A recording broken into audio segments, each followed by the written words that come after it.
Welcome to MovieNest. Let's dive into today's mind-blowing film. It all started like any normal school day. Two buses filled with girls in uniform, giggling, gossiping, and heading off to class. The sun was out, spirits were high, and everything felt normal. Among them sat a quiet girl named Mitsuko. She wasn't chatting or laughing like the others. Instead, she was sitting by the window, lost in her thoughts, calmly writing in her notebook, like the world around her didn't even exist. One of her friends, half joking and half annoyed, leaned over and said, "Seriously, you're writing again? Don't you ever just chill out?" Before Mitsuko could respond, the girl grabbed her notebook playfully, causing Mitsuko's pen to fall to the floor. Mitsuko leaned down to pick it up, and then, within a second, everything changed. A monstrous gust of wind, not just any wind, but something dark, sharp, and impossibly powerful, came out of nowhere. It didn't just blow through, it slashed through the buses, like a giant invisible blade. Blood, screams, and silence followed. Every single girl in both buses,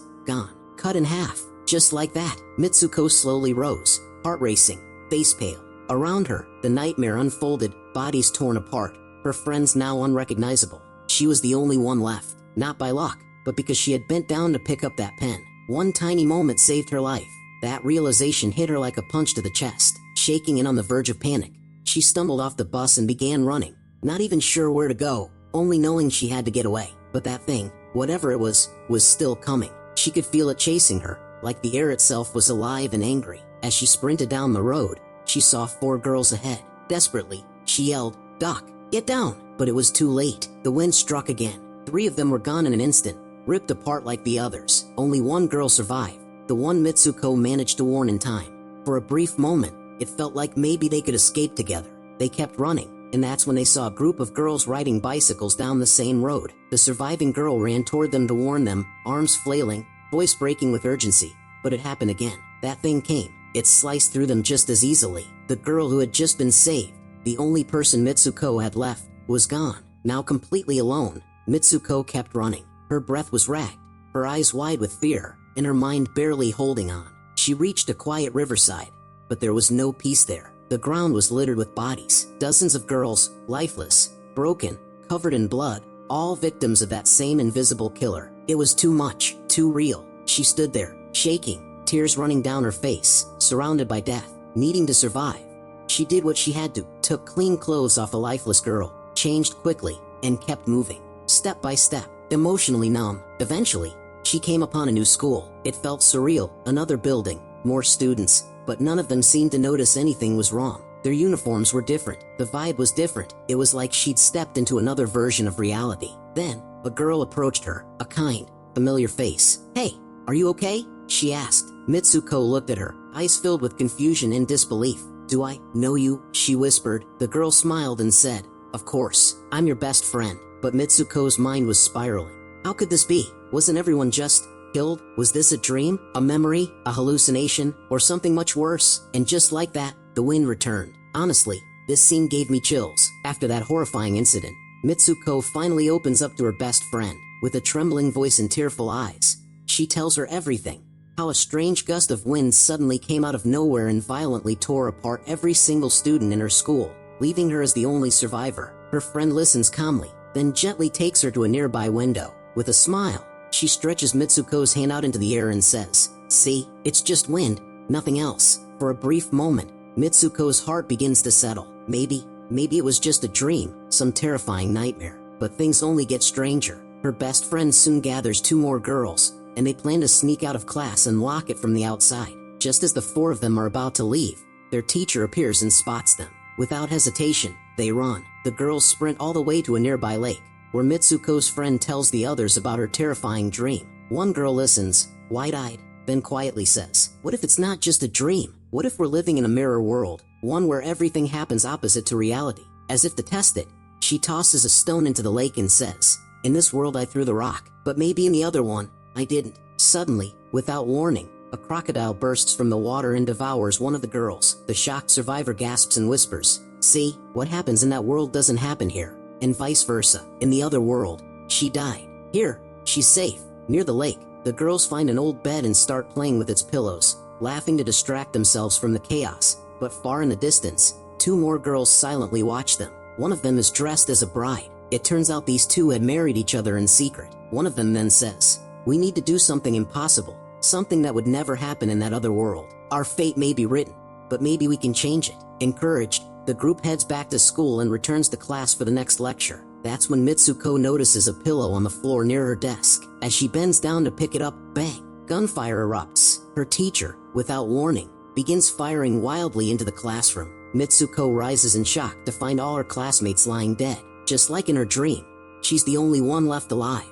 Her teacher walks toward her slowly and says, "How dare you try to shut down this class? Your death is already written." But at that very moment, two other girls rush in and help Mitsuko escape. As they try to flee, another teacher appears and guns them down instantly. Now Mitsuko, along with the few remaining girls who survive, runs desperately through the school halls, only to be chased by every teacher, each one firing relentlessly at them. And just as the girls reach the exit, that same ghostly wind returns, swift, sharp, and merciless. Mitsuko felt utterly alone again, her heart pounding wildly as she ran through the bustling streets, desperation driving her forward until she finally burst into the relative safety of a police station. Her voice trembled as she tried to explain everything. How a mysterious, deadly gust of wind had sliced through her school bus and claimed the lives of so many students. The officer listened quietly but then gave Mitsuko a puzzled look, pointing out that she wasn't wearing her school uniform. Confused, Mitsuko was shown a mirror, and when she looked, she barely recognized the face staring back at her. Her features had shifted, as if she'd become someone else entirely, and the people around her were calling her by a name she didn't know. Suddenly, the terrifying truth dawned on her. Today was her wedding day. The officer gently but firmly guided her toward the church, and the outside world seemed to celebrate her, showering her with congratulations and well wishes. Inside the church, Mitsuko's best friend stood, waiting, but instead of comfort, a wave of unease crashed over her. She whispered urgently for Mitsuko to stay silent and follow her lead.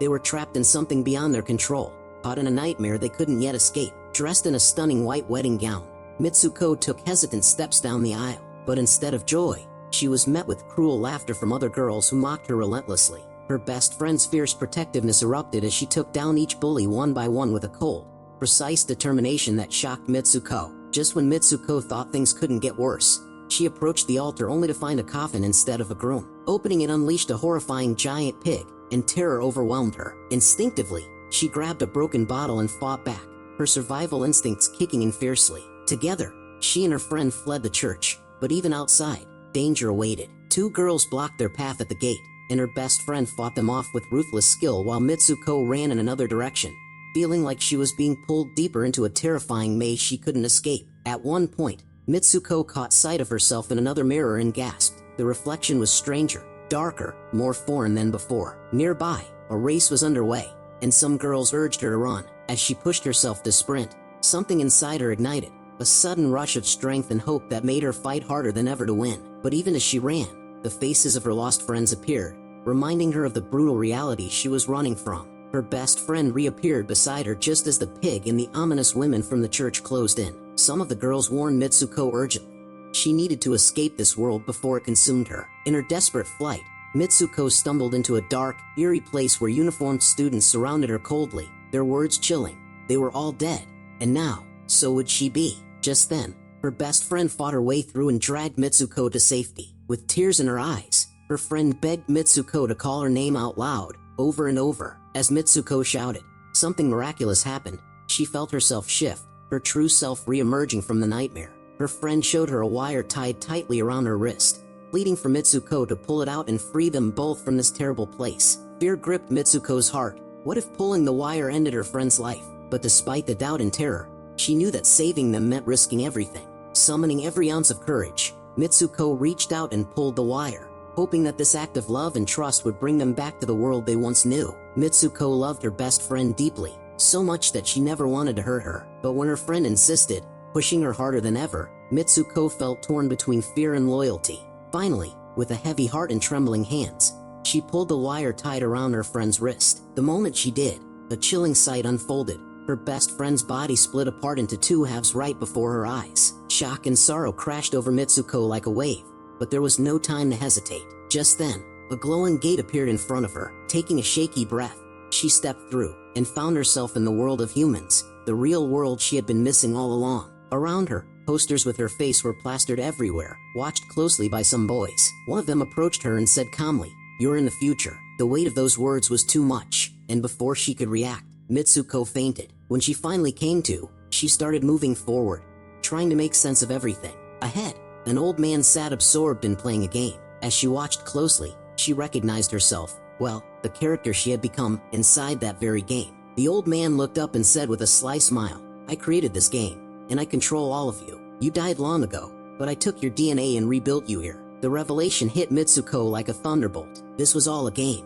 A twisted, cruel game. But even in the shocking moment, hope flickered inside her. Maybe, just maybe, she could still return to her real world. Suddenly, a man appeared and called her over. The old man told her sternly that she had to complete the final level to be free. As she moved forward, memories of a friend's advice echoed in her mind. If she could do something impossible in this world, something the other world couldn't allow, she might break free from the game forever. Summoning every ounce of courage, Mitsuko took a stand. She grabbed the old man's cane and, with fierce determination, drove it into his stomach. The man gasped, shocked that she had dared to fight back. In that moment, everything changed. Mitsuko's destiny shifted completely. Though she had died inside this game, in the real world, she was still alive, fighting for her freedom. We then see the other characters Mitsuko embodied in the game, each meeting their own tragic ends by their own choice, breaking free from the game's control. Finally, Mitsuko is shown lying in a snowy landscape, having returned to her real self, her real world, breathing, alive, and free. And with that, this mind-bending story comes to an end. Wow, what an intense journey Mitsuko went through, from being trapped in a terrifying game to fighting for her very existence and finally finding her way back to reality. Stories like these remind us how powerful the human spirit is, even when everything seems lost. If you enjoyed this explanation and want to dive into more mind-bending movies and thrilling stories, just drop a next in the comments below. Your support means the world to me and helps me bring more exciting content your way. Thanks so much for watching. Stay curious, and I'll see you in the next video.